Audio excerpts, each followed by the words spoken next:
Hello, y'all. I'm Lisa Kipps-Brown, your host for Adaptable Entrepreneurs. And our special guest tonight is Marlana Semenza. And I'm going to as usual, I'm going to let Marlana introduce herself and her business because I never do it justice. So tell us about your background and what you do, Marlana. Well, thank you very much, Lisa. And do you want the abridged version or do you want the lengthier version? Well, whichever you think will help us know. What I want to do is kind of us to know the background of you, and then I want to work into how you did the awesome adaptation that you have for COVID. People are going to flip when they find out. Got it. Okay. I am actually one of those rare birds that went to college for photography. Oh, wow. Degree in it. And my first job out of college was actually with the World Wrestling Federation, when it was the Federation and not WWE. Oh, okay. I got on a tour bus and started a 3-year adventure working with the director of photography. And then you fast forward a little bit, and I also had a minor in illustration. So I worked for a cartooning and animation company, and we did things like the Munsters comic book and the Tom and Jerry comic strip and things like that. Oh, cool. And then you fast forward again, and I started working with doing set design and interior design and things like that. And I worked on style books and training videos for designers and New York Times ads and all that. Wow. For various companies like Ethan Allen and This Old House and Women's Day. And so, but photography was always in the mix. So I've photographed pretty much everything from weddings to. We talked before, and I'm sure that you mentioned all that. I do remember specifically the World Wrestling Federation, but I had forgotten all the different things that you do. That is so unusual for a photographer. Yeah. And it gives you such a different angle of your craft. Exactly. And so now, even location scouting was in there too. So I can take all of that now and pull from any of it to tell people stories. And that's what I do with brand photography. Awesome. So you use photography as storytelling, as brand building, not just beautiful photos. Right. Exactly. So I want you to tell our listeners what you have done. Well, first of all, what was happening with COVID? Like, what effects were you seeing? Were you seeing a downturn in your business? And then I want you to tell us what you did. Well, everybody was thrown into captivity. Yeah. We didn't know for how long. And I know in the state of North Carolina, where I am, you were not allowed to go out and photograph people. Yeah. You're allowed to be out like that. So all of a sudden it's like, okay, well, now what? So I have a dear friend of mine who is also a photographer. Her name's Claire. And Claire happened to come across this thing on YouTube that somebody was doing that was virtual photography. And so Claire and I started practicing that on each other. Yeah. And then it became almost an obsession for me. Okay, well, how can I make this better? How can I so cool to a point where, because very few people are doing it, even less are using it as a tool in their business. And they probably are just like, oh, this is cool, something to keep us busy and have fun with while we're stuck at home. Right. But I know for me to be able to offer it, it has to be at least at a consistent certain level. So once I was able to at least get it to that, and you're always looking to make it better because I'm so dependent upon what the person has on the other end. Yeah. So you try and implement things in post-production that will make up for certain things and whatnot. But so anyway, so I started doing virtual sessions for people, and that was the shift. Of all of the businesses out there, photography is one of the last that I would have even dreamed you could do virtually. And I have to say, the first time that I realized that you did it, Henry Sims, our friend, I saw one of his photos on LinkedIn, and he basically said, I'm so excited about my new photography. I just have to share just this one. And he was on the beach with his motorcycle. And I was like, oh, that's a really good photo of Henry, but I'm still thinking it's regular photographer. And then he goes, but the most cool thing is it was done virtually. I'm like, what? And I was like, what in the world? And that's when I reached out to you on Facebook, because we're both in Steve Sims' group. And I was like, how in the world did you do this? And you have got to be on my show. It just fascinates me. Well, what's nice about it too is it allows me to work with anybody anywhere. Yeah. So, you know, like you said, I did photos for Henry, who's in California. I'm in North Carolina. I also did photos for a woman in Australia. I just did photos today for a woman in Portugal.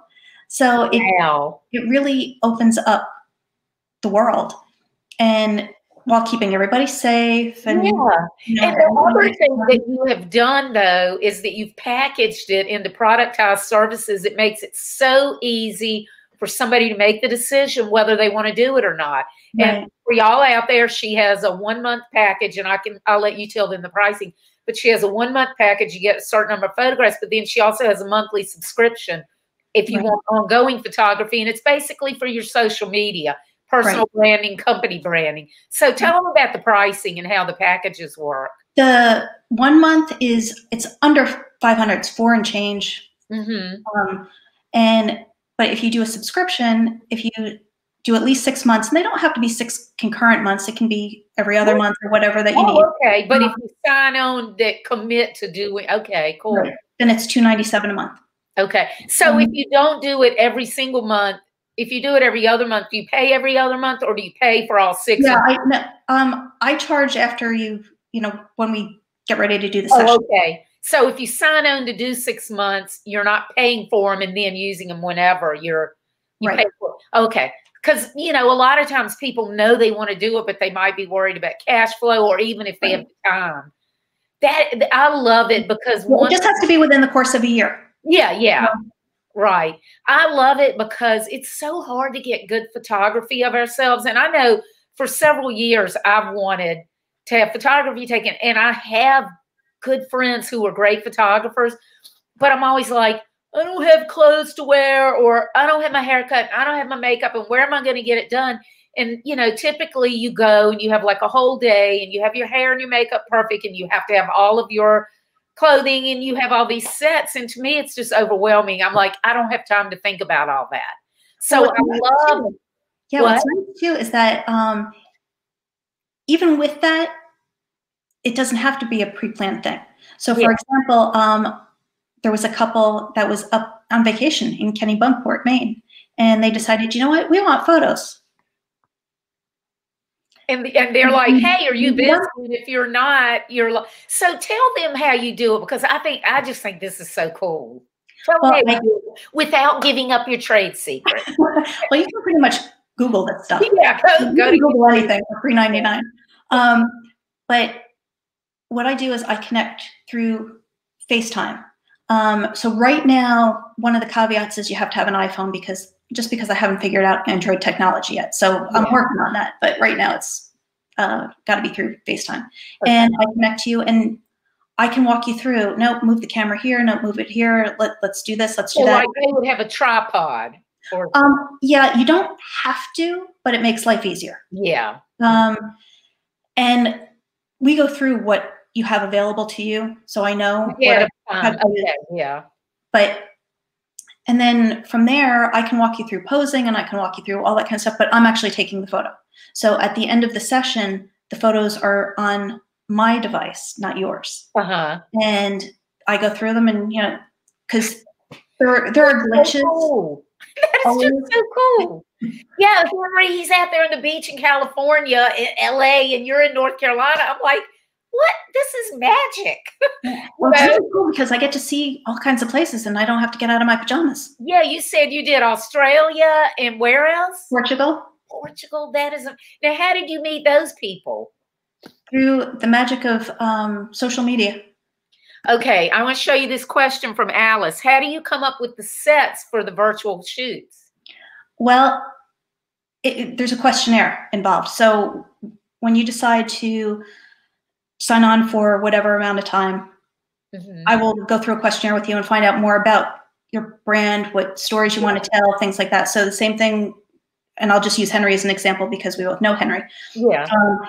We went through, and I asked him about what he likes to do, what does he do for a living, who are his clients, all that type of thing. And so then you can pull stories out of that. You also, though, talk about the personal things so that people's personalities come through. Because I know he's into riding motorcycles and racing them and all of that. Exactly. And then it's just a matter of merging the stories. Yeah. So, Alice, I think the important thing for you to take away from it is that this is actually for your brand.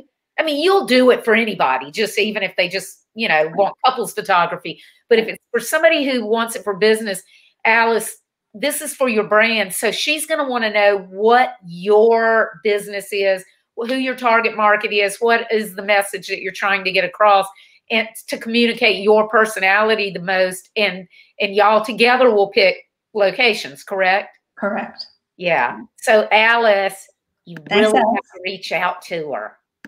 I've got to do this. I'm so excited. And Henry's, I haven't seen all of them, but I've seen some others, and they're all just so good. And I'm just like, nobody would ever dream that somebody on the opposite side of the country took these photographs. So when Henry was out there on the beach, for example, how long does it typically take you to get the lighting right? And I know it's going to depend on all kinds of things like that. And there's not a whole lot that I can do.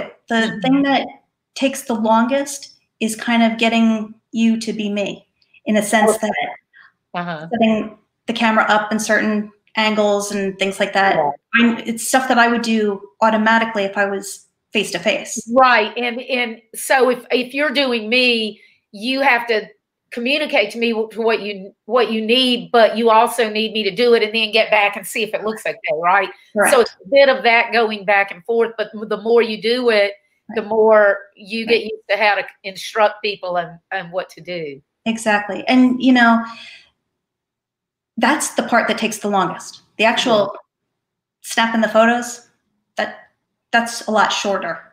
But, you know, we can go through a whole lot of different scenarios in that time. Well, in the way that you do it, you don't do, I assume you don't do just one shoot, or you can if they want to, but typically it might be several different times throughout the month. If somebody knows they're going to be somewhere or doing something and they're like, I want shots from here.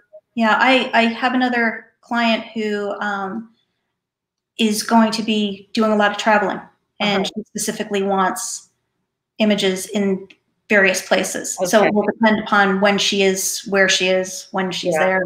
See, an example for me, except the thing here is we wouldn't have a good enough internet connection, is I'm going to be at my cabin in the mountains for Thanksgiving. And that would be wonderful because it was my great uncle's home and my family's owned it since I was 5.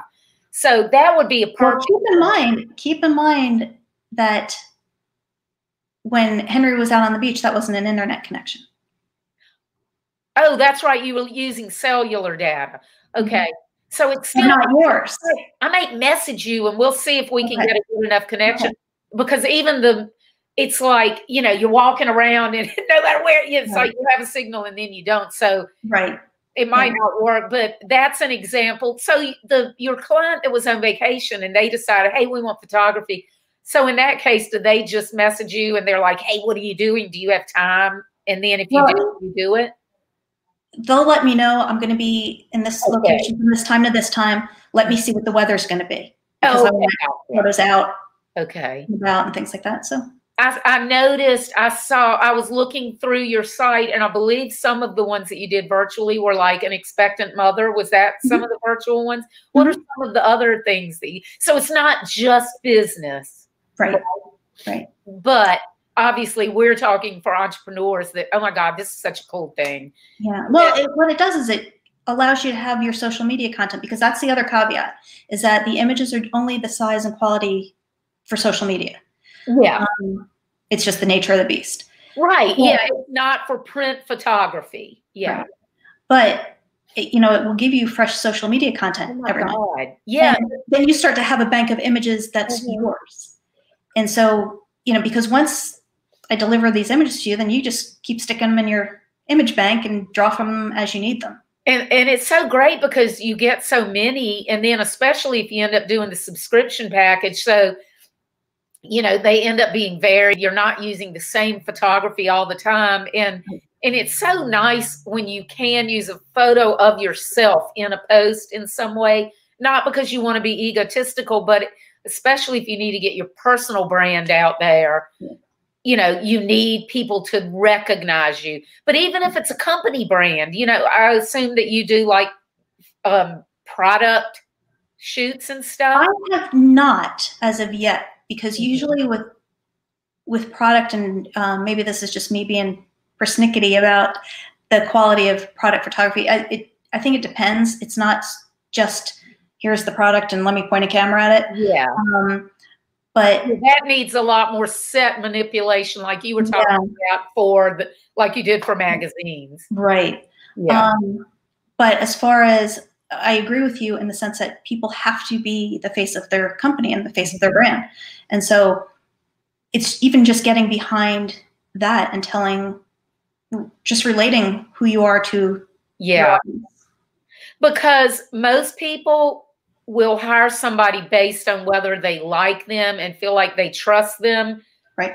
More so than whether they think they really know what they're doing, because most people don't know if you know what you're doing or not. Right. They don't understand what you do enough, so therefore they have to like you and trust you. Right. As far as the products, it seems like maybe the best way, if you were going to do something like that, would be if it's products combined in with just personal, you know, people doing things. And that kind of and product photography is not really my thing, which is another aspect of this too, is I stay in my lane, but I'm good in my lane. Yeah, but I'm not the photographer for everybody. Right. And if I'm not, my goal is to have you have the best for you. Sometimes I am not the best for you. So that's a great point, because I'm going, yeah, but product photography, yeah, but, and you're like, no, that, yes, that would work, but that's not me. So that's a great point, not only for your own brand, but a great reminder for everybody in the audience is we all need to remember that when we have clients or prospects that are going, yeah, but you could do this, and it's tempting to do it because, yeah, you need the money or whatever, or you go, oh, this will be a great experience. At the end of the day, when you do things that are not in your lane, they either tend to be more painful or not as profitable or whatever. It just ends up usually being a negative instead of a positive. Right. Like, for example, everybody thinks, oh, you're a photographer, so you photograph everything. Yeah. And over the course of my career, I probably have. Yeah. But from wrestling to fashion, right? Yeah. But the thing is, for example, weddings. There was a time during my career that, yes, I photographed weddings. It was during the film days, which is a great learning experience because you've got one shot to get it right in all weather conditions, in all kinds of locations, and one shot. No pressure. Yeah, it is. And I have a dear friend of mine who a couple of years ago said to me, I'm getting married. And I said, good for you. And she said, and I know you don't do weddings. I said, I don't. And she said, before you say no, let me tell you what it is. And I said, you could tell me, but I still don't do weddings. And she said, well, it's only going to be 20 people. I said, how lovely for you. I still don't do weddings. Yeah, great for you. Yeah. And then she said, and it's going to be at the Biltmore. And I went, oh. So I had to come out of wedding retirement just to shoot. Oh, you did that one. You gave in. Okay. Yeah. Then I went right back into wedding retirement. Yeah. Well, and it did make a little bit of difference because it's your friend. I was going to say that does add pressure. If it's somebody that you know and love and they trust you and they really, really want you to do it, that does give a bit more pressure. Yeah. So, but yeah, I was talking with Steve the other day Steve Sims about that you were going to be on the show and about how amazed I was when I saw Henry's photography. He's like, yeah, I wish I had done that. So he's all jealous that Henry has already worked with you and he hasn't. We can make it happen, Steve. That's right. That's right. Yeah, most people are like me. They end up with a bunch of selfies, and you can tell that your arm's going or whatever. And, and even if your arm isn't, even if you're standing away, we just don't know about lighting and angles and everything like you do. Well, also too, selfies are only going to get you just so far. Right. Yeah. Yeah. Like Henry, I guess he could have done a selfie on his motorcycle, but he would have had to set up the self timer and then worried about getting there. Then he can't see what's happening while he's taking it. Right. That your prices, for what people are getting for your prices, it's like, why would I want to save $400 and be miserable? Right. when I could have somebody that knows what they're doing get wonderful photography. Right. Plus, then this way, you're getting a finished product. You don't have to mess with anything retouching wise or anything like that. Do you need to do much retouching or editing on the ones that you do take? It depends. For example, a couple of the ones of Henry, for example, there were cars in those images that I just thought were distracting. So it becomes let's get those out of there. Yeah. Well, that's nice. I mean, that in and of itself is huge because most people, it is a pain if you have to edit images. So if you take X number, do you have a certain number that you take in a shoot, or how does that work? No, I just keep going till I feel like we've got a good variety. And then you pick the ones that you think are the best and you upload them for them to have access, or you just dump them all? No, what I do is I will go through and upload a bunch of proofs. Okay. I'll take out the ones where your eyes are closed, or the ones where the camera misfocused, or things like that. But once I narrow all that down, I'll upload a bunch of images, and then you choose 20 and I'll retouch those, and that's what you get. Okay, that's awesome. So, and then when you do the monthly subscription, it's also 20, correct? I just love it. Look, y'all, if a photographer can come up with a virtual product to offer during this crazy time, surely all the rest of us can. So I never thought. You asked me a year ago about virtual photography, I would have told you you were crazy. Well, I want to ask you personally, is it more exciting to you now because you're doing something different, or do you feel any more, like, oh, this is cool, and more ready to get up in the day and do stuff? Or is it? I love what I do. I don't care how I get to do it. So you just love it anyway, and it hasn't made you love it that much more. The reason I ask is, sorry, I keep sniffing, y'all. I have really bad allergies, and I feel like I'm talking through my nose. But last week I had Richard Mulholland on, and he owns a company where he teaches people basically to be rock stars on the stage. He's a great speaker trainer, and he loves what he's doing. He's been doing it for over 20 years, but they had gotten so good at it. They had it so down that it was getting to the point that it wasn't a challenge anymore. And then when COVID came along and they hit zero because people couldn't go anywhere and speak, and they had to come up with a new idea, he said, ironically, now he's like more excited than ever because they're still doing speaker training, but they're doing it virtually, and he's got a productized service, and it's really cool. But so I was curious, if you felt any different or the same or whatever. It's just a different way to do it. Yeah. I did have a client, one of my favorites. They're all my favorites, but don't tell them. Yeah. But she actually drove 8 hours up from Georgia to come work with me with a 2-month-old in the car. And I was able to photograph her in person. Oh. And when I get to do that, yeah. Okay. She rented a suite in a hotel. We had access to the roof and the whole bit.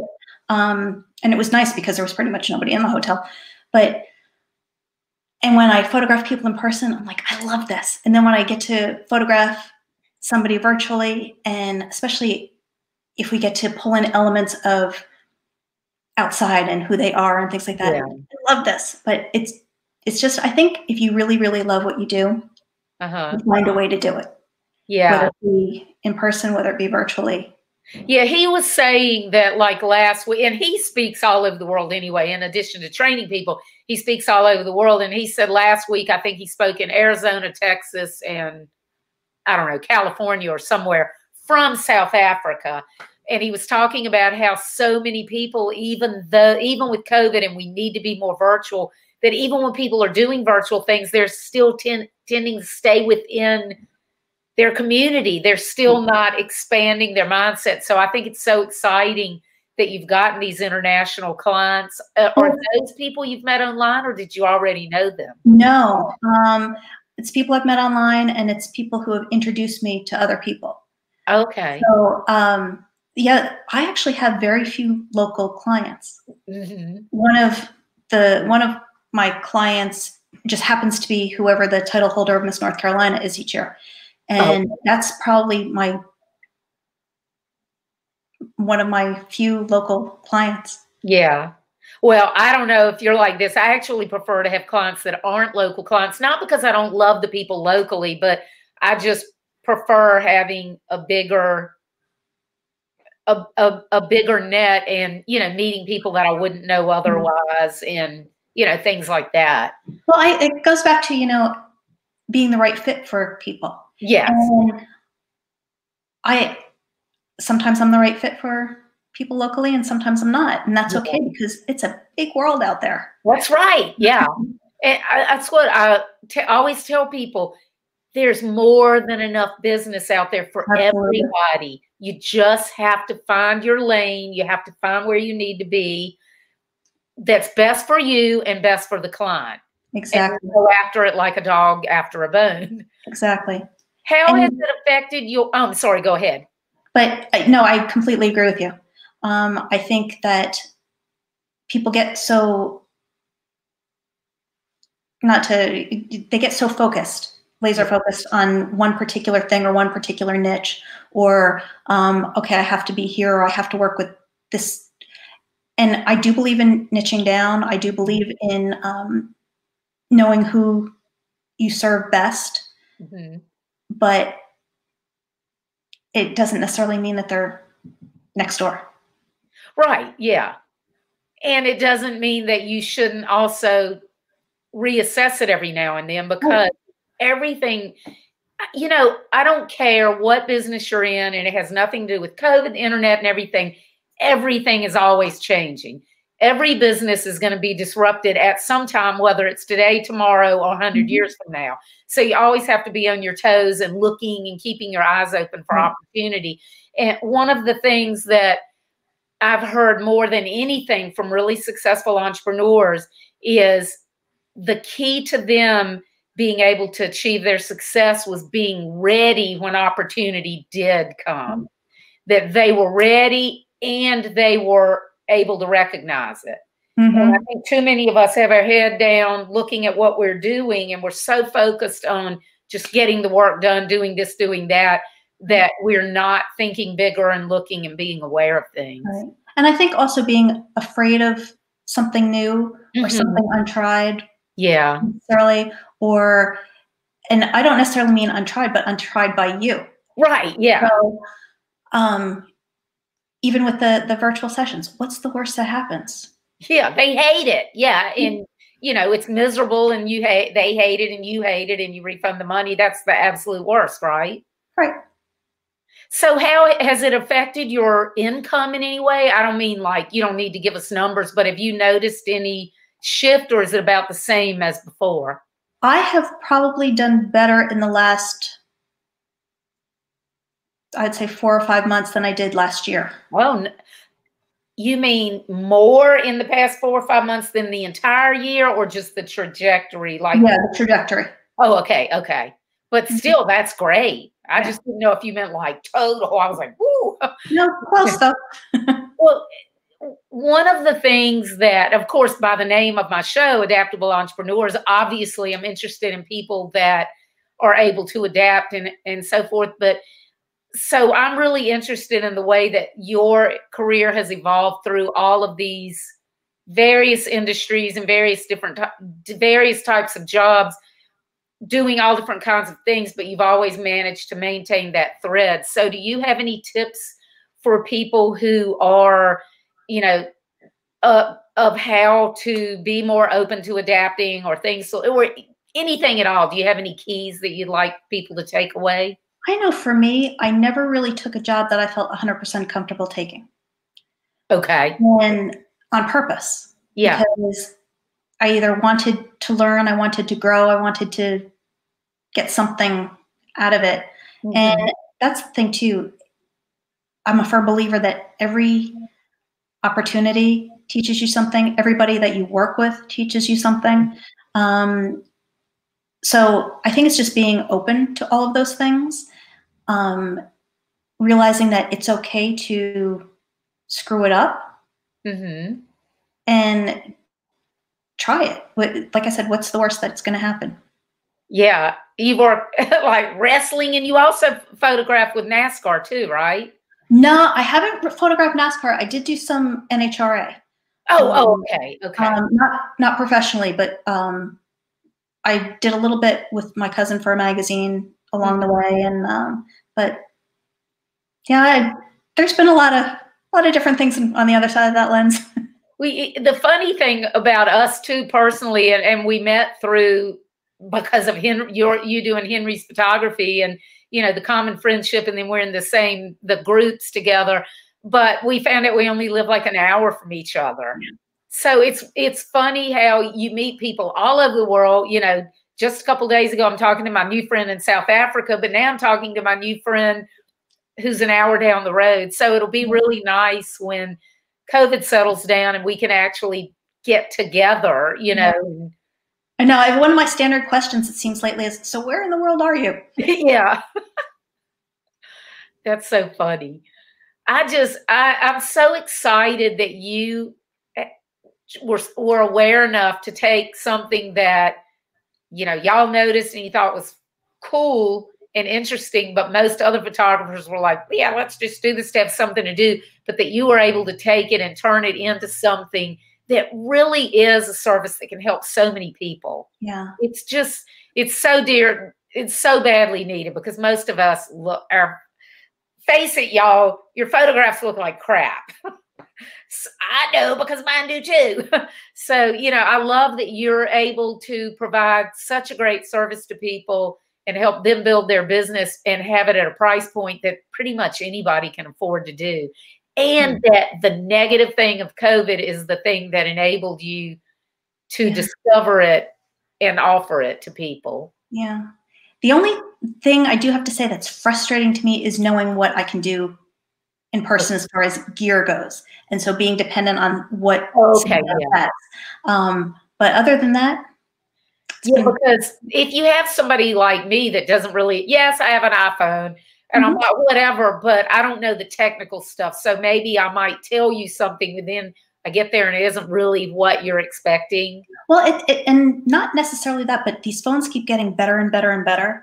For example, I know, Steve posted about the iPhone 12 Pro Max or something like that, and how incredible the camera is. And of course, now I'm dying to. I know, he was telling me yesterday, I'm like, just shut up. I still have a 10.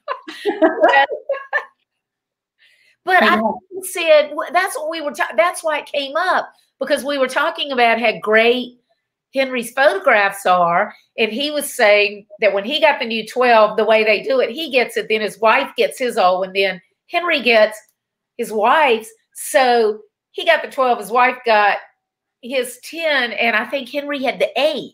And he's like, oh my God, Henry had the crappy old 8, that was mine like 2 generations ago, whatever.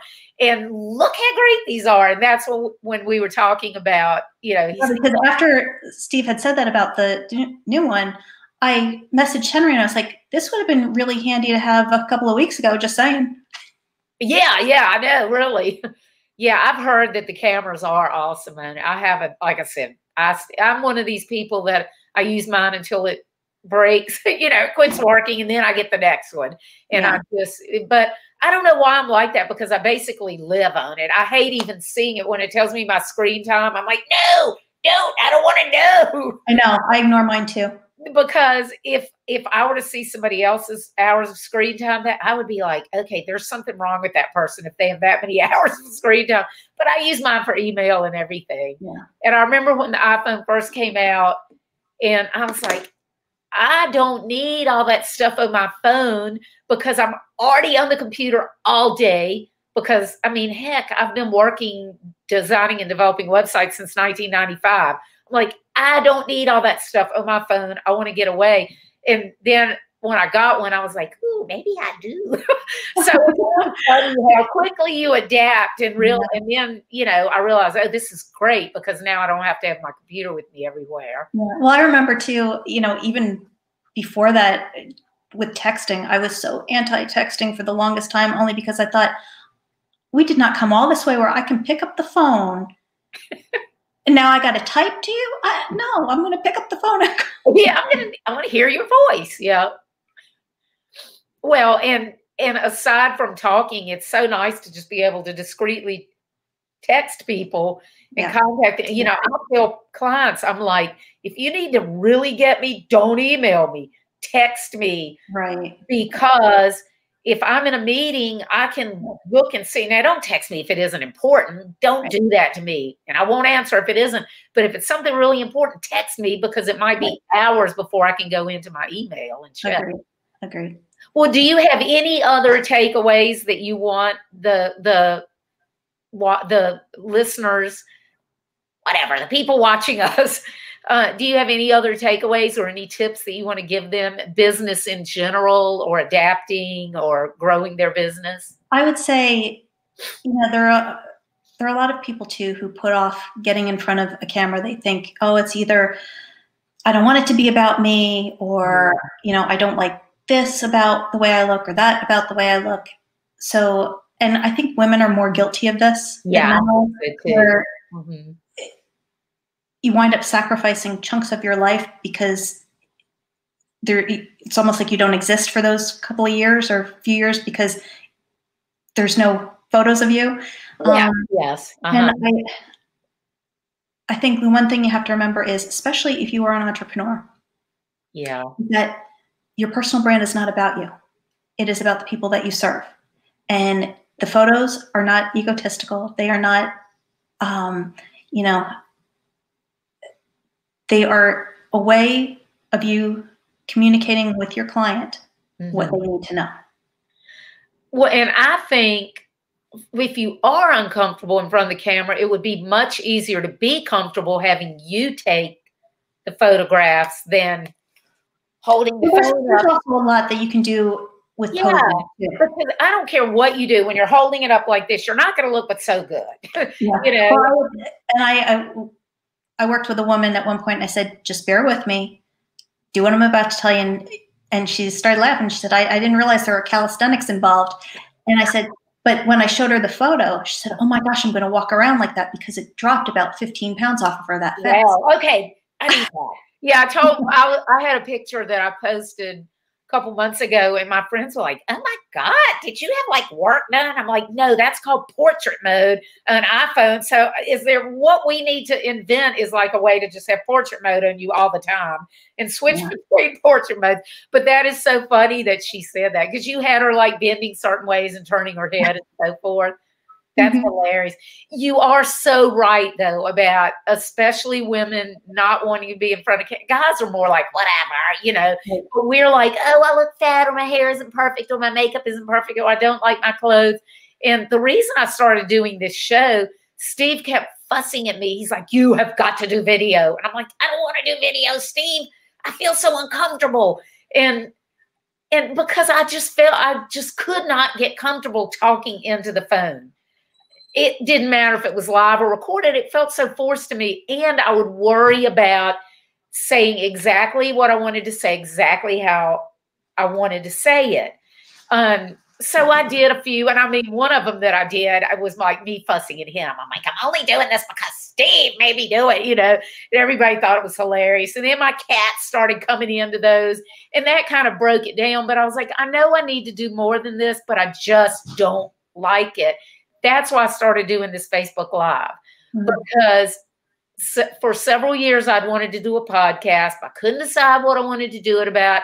And then I also knew myself, and I knew that I would get sucked down into that black hole of trying to make it perfect, you know, record it, edit it, and I don't have time for that. So I thought, you know what? If I do Facebook Live, I will knock at two birds with one stone. I'll be doing the video that Steve has been fussing at me about, and I won't be able to worry about controlling it. It's already out there. It's in the wild. There's nothing I can do. So it doesn't matter how good or bad it looks, you know, and it kind of allowed me to circumvent my, I don't want to say shortcomings, but my quirks or what, you know, my personality allowed me to work around it. So that's how I ended up doing this. Well, also too, with anything, the more you do them, you know, you get over yourself real quick. Yeah. And so, I'm not self-conscious at all about talking like this because I feel like basically we're on the sofa talking. I don't feel like people are watching. But if I have to go like this and talk in it, I'm like, okay, I have to say it perfectly. I sent Steve a funny one time because I was trying to talk into it and I kept saying it wrong. And then I went like, don't say effing whatever. I don't remember. I was like, don't say effing whatever. And of course, it videoed me. So I trimmed that out and sent it to him. I'm like, this is why I don't like doing videos, Steve. But like I said, the Facebook Lives, I feel comfortable doing them. I don't feel like I'm on the camera. I just feel like I'm talking with somebody who's very interesting. So it's allowed me to basically have what would have been my podcast and, you know, and have video and get. But it goes back to what I was saying earlier. You pushed yourself out of what was comfortable. That's right. Yep. So tell everybody your website so that they can go learn more about your photography and hire you because I'm the website is marlanasemenza.com. You can also get to the virtual content creation through the website. It's got its own page, or if you want to go directly there, photographerinyourpocket.com will get you right to that page. And I have to say, I love that. As a matter of fact, when I told my friend last night, who is a photographer that I mentioned to you, that I told him about you, I was like, yes, she's a photographer in your pocket. He's like, oh, that's good. You know, so I love that you came up with that. I think it's awesome. Well, thank you. Well, I want to thank you so much for joining me, Marlana. And I really look forward to working with you because I am going to. Well, thank you. Property taxes paid and all that other good stuff. Well, thanks a lot for joining me. And everybody, if y'all enjoyed watching us tonight, all of my shows are on my website, lisakipps-brown.com. And I hope you'll go there and watch them. And I hope you'll join me every Thursday. Well, wait, tonight's Tuesday night.